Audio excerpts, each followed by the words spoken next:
Hi. Again, my name is Tommy Piggott, Principal Deputy Spokesperson. I'll observe that the RSF that the U.S. actually has sanctions on the UAE for UAE companies for support to the RSF. And separately, there's progress on the Gaza Humanitarian Foundation says it's making progress with Israel on resuming aid in Gaza. Can you explain what the U.S. role in that is, the U.S. government role, what funding or support it's going to give, and if it's concerned by humanitarian groups' criticism that this violates humanitarian law by allowing a combatant, Israel, to control aid delivery to civilians? Well, look, one of the fundamental principles of this plan is that it is independent, meant to get humanitarian aid into Gaza. And we welcome the Gaza Humanitarian Foundation's official launch yesterday. The Secretary also just spoke to this as well. We have seen what has happened in Gaza because of the hostilities that Hamas bears sole responsibility for. We have seen this announcement. We welcome creative solutions to get aid in there. But as the Secretary also just said, we need to see aid enter Gaza in a way that does not allow Hamas or other terrorists to take that aid. So we welcome this creative solution. We welcome the Foundation's announcement. I refer you to the Foundation itself for further details on this program. I want to ask you about Secretary Lando's trip out to Dulles to greet the South African refugees and State Department decision-making about the genocide designation that's under consideration, which the President had mentioned as genocide is happening there.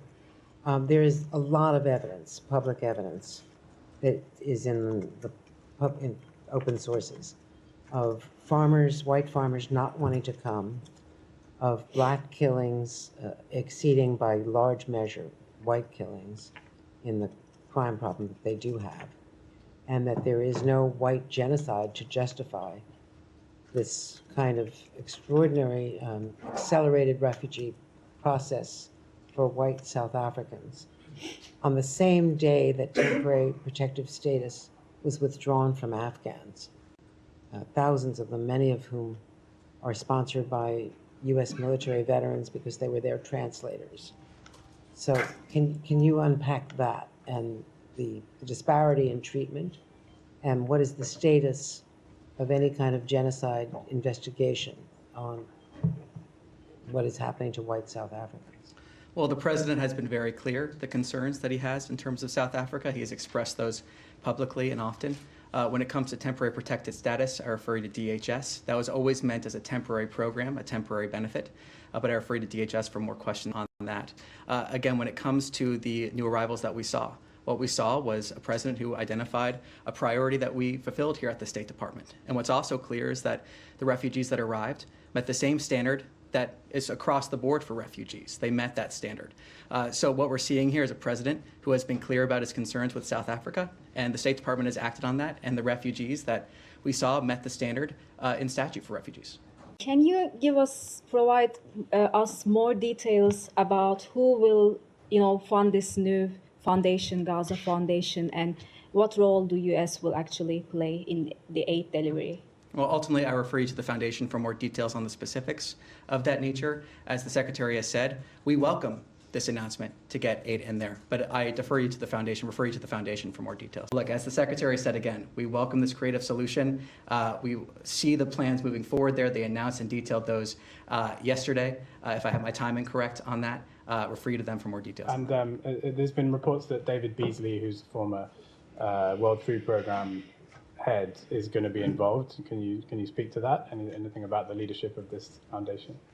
Well, when it comes to Dave Beasley would be fantastic. So we're hoping he comes on board as well. He accepted the Nobel Prize on behalf of the World Food Programme when he was leading the organization, and he's one of the most respected humanitarian leaders in the world.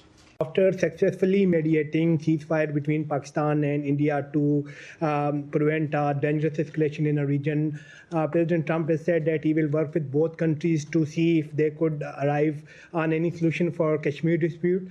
What is your take on it? How does the State Department see this issue? Is it bilateral for you, or it is open for any third-party mediation? Well, look, what we're happy to see is a ceasefire. That's what we've said for the last couple of days now, and we want to encourage and see direct talks between the parties. We have been clear on that. Taking a step back, the president is a peacemaker, and we celebrate the advancement of peace, and we hope to see the ceasefire be maintained. And the president has also been clear in terms of the praise that he has given both prime ministers of both countries for the wisdom and the fortitude that they showed by choosing the path of peace.